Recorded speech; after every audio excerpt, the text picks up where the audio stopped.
नमस्कार मंडळी, crispies vlog या आपल्या चॅनलवरती आपणा सर्वांचं अगदी मनापासून स्वागत आहे। तुम्हाला कधी असं वाटतं का की सगळेच अन्न खातात पण कोणाचंही आरोग्य पूर्वीसारखं राहत नाही। वयानुसार जेव्हा आपलं शरीर मंदावतं, हळूहळू थकत जातं, तेव्हा आपल्याला वाटतं की हे फक्त वृद्धत्वाचे परिणाम आहेत।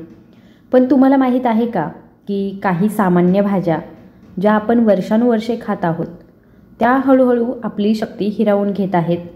हो, काही भाज्या 60 वर्षांच्या वयानंतर आपल्या शरीरासाठी विषासारख्या काम करत असतात। विशेषतः जेव्हा आपली हाडे कमकुवत होतात, आपलं पोट बिघडतं आणि आपली रोगप्रतिकारशक्ती पूर्वीसारखी मजबूत राहत नाही। दुसरीकडे काही भाज्या खरोखरच एक वरदान आहेत। त्या शरीराला पुन्हा तरुण वाटू देतात, शक्ती देतात आणि अनेक जुनाट आजारांना देखील दूर ठेवत असतात। म्हणून जर तुम्ही 60 वर्षांपेक्षा जास्त असाल किंवा तुमच्या पालकांसाठी किंवा आजी आजोबांसाठी हा व्हिडिओ जर तुम्ही पाहत असाल तर थांबा। ही माहिती तुमच्या संपूर्ण आरोग्याचा मार्गच बदलणार आहे। आपण आजच्या व्हिडिओमध्ये या भाज्या बघणार आहोत। त्यातली पहिली भाजी आहे जी बरेच लोक खूप आवडीने खातात, पण सत्य गोष्ट ही आहे की वयानुसार ती तुमच्या शरीरासाठी हानिकारक ठरत असते। आपण बोलत आहोत पहिल्या भाजीबद्दल, जी आहे वांग्याची भाजी। हो, जे कधी भुरट्या म्हणू किंवा भरलेल्या स्वरूपामध्ये तर कधी बटाट्यांसह फोडणी घालून आपण करतो आणि ते खातो।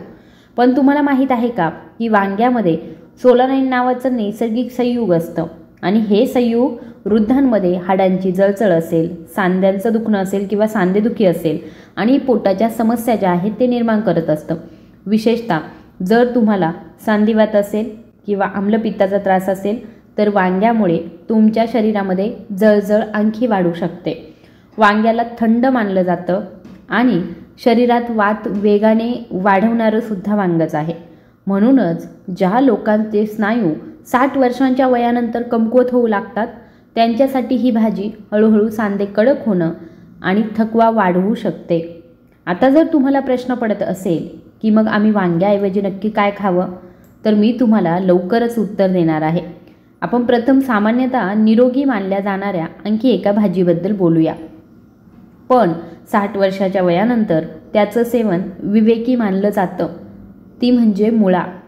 हिवाळ्यामध्ये गरम पराठ्यांसोबत मुळा खाणं कोणाला आवडत नाही, पण हीच मुळा वृद्धांच्या पचनसंस्थेवर मोठा भार ठरू शकते। मुळा ही गॅस निर्माण करणारी भाजी मानली जाते आणि 60 वर्षानंतर जेव्हा आपली पचनसंस्था पूर्वीसारखी मजबूत नसतेच तेव्हा मुळा खाल्ल्याने अपचन असेल, पोटदुखी असेल आणि आम्लपित्त जे असतं यासारख्या समस्या वाढत असतात। शिवाय जर एखाद्या वृद्ध व्यक्तीला थायरॉईडची समस्या असेलच तर मुळा जास्त प्रमाणात खाल्ल्याने थायरॉईड संप्रेरकांमध्ये आणखी व्यत्यय निर्माण होत असतो। म्हणूनच ज्यांना भूक लागत नाही, त्यांना नीट झोप येत नाही किंवा अस्वस्थ वाटत असेल त्यांच्यासाठी मुळा जास्त प्रमाणामध्ये सेवन केल्याने फायदा होण्याऐवजी तोटा होत असतो। आता तुम्हाला कदाचित असा प्रश्न पडेल की तुम्ही आता इतक्या सामान्य भाज्याही खाऊ शकत नाही आहे का? तर काळजी करू नका, माझ्याकडे एक उपाय असाही आहे की तोही एक चविष्ट। 60 वर्षानंतर तुम्ही तुमच्या आहारामध्ये निश्चितपणे कोणत्या पहिल्या भाजीचा समावेश करावा, तर रताळे। यालाच आपण गोड बटाटे सुद्धा म्हटलं जातं काहीकडे। रताळे ही एक अशी भाजी आहे जी गोड असूनही ती अधिक फायदेशीर आहे। त्यात मुबलक प्रमाणामध्ये फायबर असतं आणि जे चांगलं पचन राखण्यास सुद्धा मदत करतं। या व्यतिरिक्त ते बीटा कॅरोटीन आणि जीवनसत्व अ, क आणि पोटॅशियमने सुद्धा समृद्ध आहे। हे केवळ दृष्टी सुधारत नाही तर हृदयाच्या आरोग्यास सुद्धा समर्थन देतं। रताळ्यांमध्ये नैसर्गिक गोडवा असतो, परंतु ते रक्तातील साखर वेगाने वाढवत नाहीत। म्हणूनच मधुमेह असलेल्या वृद्ध प्रौढांसाठी ते एक उत्तम पर्याय आहेत। सर्वात महत्त्वाचं म्हणजे ते अंतर्गत जळजळ कमी करतात। सांधेदुखी असेल, थकवा असेल आणि कमकुवत रोगप्रतिकारशक्ती यापासून लक्षणीयरित्या आरामसुद्धा देतात। त्यांना उकळून घ्या, हलक्या तुपाच्या फोडणीमध्ये त्याची भाजी बनवा किंवा सॅलड म्हणून खा। तुम्हाला चव आणि ऊर्जा दोन्हीही मिळेल। तर तुम्ही पहा, ज्या छोट्या छोट्या गोष्टींकडे आपण दुर्लक्ष करतो त्या आपल्या आरोग्यात मोठा फरक करू शकतात। आता तुम्ही शिकलात की वांगी आणि मुळा यासारख्या भाज्या वयानुसार कशा हानिकारक आहेत आणि रताळे कसे निरोगी पर्याय असू शकतात. तर जेव्हा या हानिकारक भाज्यांचा विचार केला जातो तेव्हा पुढील उल्लेखनीय भाजी आहे तिच्याबद्दल आपण बोलूया, जी बरेच लोक निरोगी आहे असं मानतात, पण 60 वर्षानंतर ती प्रत्येकासाठीच योग्य नाही आहे. आणि विशेषतः ज्यांना गॅस, आम्लता किंवा पचनाच्या समस्या आहेत त्यांच्यासाठी शिमला मिरची तारणहारापेक्षा कमी नाही. त्याची जाड त्वचा पचनास कठीण असते. तुम्ही अनेकदा लक्षात घेतलं असेल की शिमला मिरची खाल्ल्यानंतर तुमचं पोट फुगल्यासारखं वाटतं, तुम्हाला तुमचं पोट जड झाले असं वाटतं, तुम्हाला वारंवार ढेकर येतात. हे सर्व लक्षणं आहेत की तुमचं शरीर भाजी शोषण्यास असमर्थ झालेलं आहे. आता तुम्हीच विचार करा, ज्या वयामध्ये आपली पचन शक्ती आधीच कमकुवत झालेली असते आणि तेव्हा जर आपण असे वेगळे पदार्थ खाल्ले तर मग आपल्या शरीरावरती अधिक भार येणार नाही का? आणि हा भार टाकल्यानंतर आपलं शरीर ते सहन करू शकत नाही. त्याऐवजी जर आपण त्याच्या जागी भोपळा यासारख्या हलक्या आणि फायबरयुक्त भाज्या घेतल्या तर शरीर त्यांना सहजपणे पचवतं आणि अधिक ऊर्जा देखील देऊन जातं. आणखी एक भाजी जिचं नाव अनेकांना आश्चर्यचकित करतं ते म्हणजे वांगी. ज्याला बरेच लोक साधं अन्न मानतात ते प्रत्यक्षात काही लोकांना ॲलर्जी देतं. विशेषतः सांधीवात किंवा मग सांधेदुखीने ग्रस्त असलेल्या ज्येष्ठांसाठी वांगी हे एक ट्रिगर अन्न असू शकतं. वांग्यामध्ये काही संयुगे असतात जी जळजळ वाढवतात. म्हणूनच आयुर्वेद देखील काही विशिष्ट परिस्थितीमध्ये वांग्याला प्रतिबंधित करतं. जर तुम्ही कधी लक्षात घेतलं असेल की अनेक वृद्ध लोक वांगं खाल्ल्यानंतर खांदे दुखतात, गुडघे दुखतात असं सांगत असतात, याचा अर्थ असा नाही की वांगी सर्वांसाठी हानिकारक आहे. 60 वर्षानंतर आपण जळजळ किंवा वेदना वाढवू शकणाऱ्या कोणत्याही पदार्थाचा काळजीपूर्वक विचार हा झाला पाहिजे. शिवाय जर तुम्ही वांग्याऐवजी पालक, मेथी किंवा बीट यासारख्या पालेभाज्या घेतल्या तर तुम्हाला कोणतेही दुष्परिणाम न होता जीवनसत्व आणि लोह त्याचबरोबर अँटीऑक्सिडंट्सचा भरपूर डोस मिळेल. आता या वयात तुमचे सर्वात चांगले मित्र बनू शकणाऱ्या भाज्यांबद्दल आपण बोलूया. गाजर हे सर्वात आधी लक्षात येतं. गाजर ही एक अशी भाजी आहे जी कच्ची, उकडलेली किंवा सौम्य भाजी म्हणून शिजवून खाऊ शकतो. त्यात मुबलक प्रमाणामध्ये बीटा कॅरोटीन असतं जे शरीरामध्ये व्हिटॅमिन ए मध्ये रूपांतरित होतं आणि ते तुमच्या डोळ्यांसाठी, त्वचेसाठी आणि रोगप्रतिकारशक्तीसाठी फायदेशीर असतं. 60 वर्षानंतर जेव्हा आपली दृष्टी हळूहळू कमकुवत होते तेव्हा गाजरासारखे पदार्थ एक नैसर्गिक उपाय बनत असतात. आणि हो, ते फायबरने देखील समृद्ध असतात जे बद्धकोष्ठतेसारख्या समस्यांपासून आराम देतात. तुम्ही पाहिलं असेल की प्राचीन काळामध्ये आजी त्यांच्या सकाळची सुरुवात गाजर हलवा किंवा सॅलडने करत असे किंवा तसंच गाजर खाऊन करत असे. त्यांना माहीत होतं की शरीराला काय आवश्यक आहे. तर आता तुम्हाला जास्त अनुभव आला आहे तर ते हुशारीने का तुम्ही वापरू नये. गाजरानंतर तुमच्या ताटात असलेली भाजी दुसरी म्हणजे पालक. लोक अनेकदा हिरव्या पालेभाज्या दुर्लक्षित करतातच, परंतु त्या खऱ्या अर्थाने ताकदीचा स्रोत आहेत. पालकमध्ये लोह, कॅल्शियम, मॅग्नेशियम आणि व्हिटॅमिन के असतं जे हाडांसाठी वरदान आहे. आणि तुम्हाला हे माहीत असलं पाहिजे की 60 वर्षानंतर हाडे कमकुवत होऊ लागतात, परंतु जर तुम्ही नियमितपणे पालक, मेथी किंवा मोहरीसारख्या पालेभाज्यांचा आहारामध्ये समावेश केला तर तुमच्या शरीराला आवश्यक असलेले पोषण मिळेल. पालकाचा आणखी एक विशेष गुण आहे, त्यात फायबर देखील असतं जे मेंदूसाठी खूप फायदेशीर आहे. अनेक अभ्यासांमध्ये असं लक्षात आलं आहे की पालकासारख्या हिरव्या भाज्या ज्या आहेत त्या खाणाऱ्या ज्येष्ठांना नंतर किंवा अजिबात स्मरणशक्ती कमी होत नाही. तर ती फक्त एक भाजी नाही, ती एक नैसर्गिक टॉनिकसुद्धा आहे. आणि जर हळूहळू आपल्या खाण्याच्या सवयी बदलल्या तर आपलं शरीर देखील बदलू शकतंच. थकवा कमी होईल, ऊर्जा वाढेल आणि सर्वात महत्त्वाचं म्हणजे आपल्याला आतून निरोगी वाटेल. आता आणखी एक भाजी आहे जी या वयामध्ये खूप कमी लोक खातात पण त्याचे फायदे आश्चर्यकारक आहे, ते म्हणजे बीट किंवा मग बीटरूट.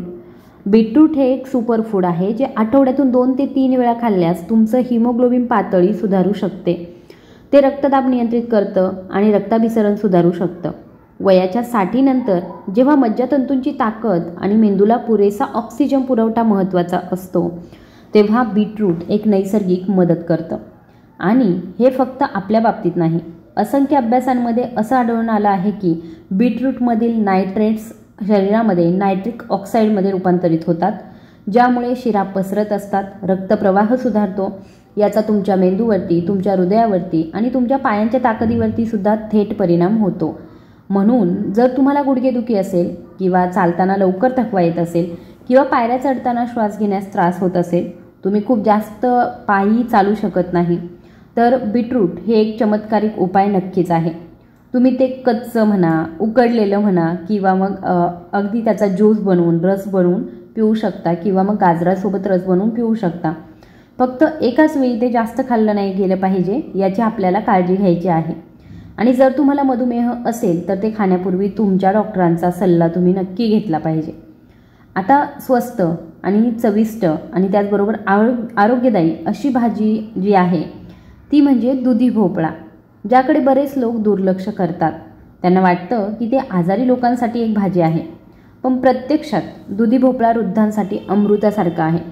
तो शरीराला थंड करतो, पचनास मदत करतो आणि बद्धकोष्ठतेपासून ते आम्लतेपर्यंत सर्व गोष्टी फायदेशीर ठरवतं. दुधी भोपळ्यामध्ये जवळजवळ 90% पाणी असतं, जे शरीराला हायड्रेटेड ठेवतं आणि आपल्या शरीरातील विषारी पदार्थ बाहेर निघण्याससुद्धा याच्यामुळे मदत होते. 60 वर्षांच्या वयानंतर जर अशी एक भाजी असेल जी तुम्ही आठवड्यातून 3 ते 4 वेळा खाऊ शकता आणि तरीही तुमचं शरीर हलकं आणि स्वच्छ वाटेल, तर ती भाजी म्हणजे दुधी भोपळा. आणि जर ती थोडीशी जिरे, हळद आणि आलं घालून जर शिजवली तर ती त्याची चव आणि त्याचे फायदे दोन्हीसुद्धा वाढत असतात. उल्लेख करण्यासाठी आणखी एक भाजी आहे ती म्हणजे टिंडा. लोक ते अनेकदा कंटाळवाणं मानतात, परंतु आयुर्वेदानुसार टिंडा पोट आणि यकृतासाठी खूप चांगला आहे. त्यात दाहक विरोधी गुणधर्म आहे जे शरीरातील जळजळ कमी करतात. टिंडा वृद्धांसाठी खूप उपयुक्त ठरतं, ज्यांना वारंवार आम्लता, छातीमध्ये जळजळ किंवा गॅसचा त्रास होतो. आता शेवटी एक छोटीशी गोष्ट समजून घेऊया. भाज्या फक्त तुमच्या आहाराचा भाग नाही आहेत. योग्य वेळी आणि योग्य पद्धतीने सेवन केल्यास ते तुमचं औषध देखील ठरू शकतात. वयाच्या 60व्या वर्षानंतर आपलं शरीर बरंच काही बोलतं, पण आपण ते ऐकलं पाहिजे. आणि जेव्हा आपल्याला समजतं की आपल्याला काय फायदा आहे आणि काय नुकसान आहे, तेव्हाच खरोखर निरोगी जीवन सुरू होतं. जर तुम्ही प्रत्येक दिवसाची सुरुवात या हलक्या आणि पौष्टिक भाज्यांनी केली, जसं की गाजर, पालक, बीट, भोपळा किंवा मग टिंडा, तर तुमचं शरीर दररोज तुमचे आभार मानेल. आणि सर्वात महत्त्वाचं म्हणजे नेहमी कमी तेल, कमी मसाले आणि नैसर्गिक चवीने तुमच्या भाज्या शिजवण्याचा प्रयत्न नक्की करा. जेव्हा अन्न साधं असतं तेव्हा तुमचं शरीर ते सहजपणे स्वीकारून घेतं. आता विचार करा की आपण जर दररोज त्याच जुन्या सवयी पुन्हा पुन्हा करत राहिल्या पाहिजेत की आपण आपल्या शरीराला खरोखरच आवश्यक असलेल्या गोष्टी शहाणपणाने द्यायला पाहिजेत. जर तुमचं उत्तर हो असेल तर शहाणपणाने जगण्यासाठी हा व्हिडिओ नक्की लाईक करा. त्याचबरोबर हा व्हिडिओ इतरांसोबत शेअर करा आणि खाली कमेंट बॉक्समध्ये मला माझं आरोग्य खूप प्रिय आहे आणि मी त्याच्यामुळे माझं आरोग्य निवडतो अशी कमेंट नक्की करा. त्याचबरोबर तुम्ही हा व्हिडिओ कुठून बघत असाल हे मला नक्की सांगा, कारण मला पण समजेल की हे व्हिडिओ नक्की कुठपर्यंत पोहोचत आहेत. आणि तुम्हाला जर हे व्हिडिओ आवडत असतील तर कृपया लाईक, शेअर आणि सबस्क्राईब करायला विसरू नका. धन्यवाद. अजून तुम्हाला कोणत्या प्रकारचे व्हिडिओज ऐकायला आवडतील, कशाबद्दल तुम्हाला माहिती आवडेल ते मला कमेंटमध्ये सांगा, जेणेकरून मी नेक्स्ट टाईम तुमच्या आवडीचा व्हिडिओसुद्धा बनवू शकेल. धन्यवाद.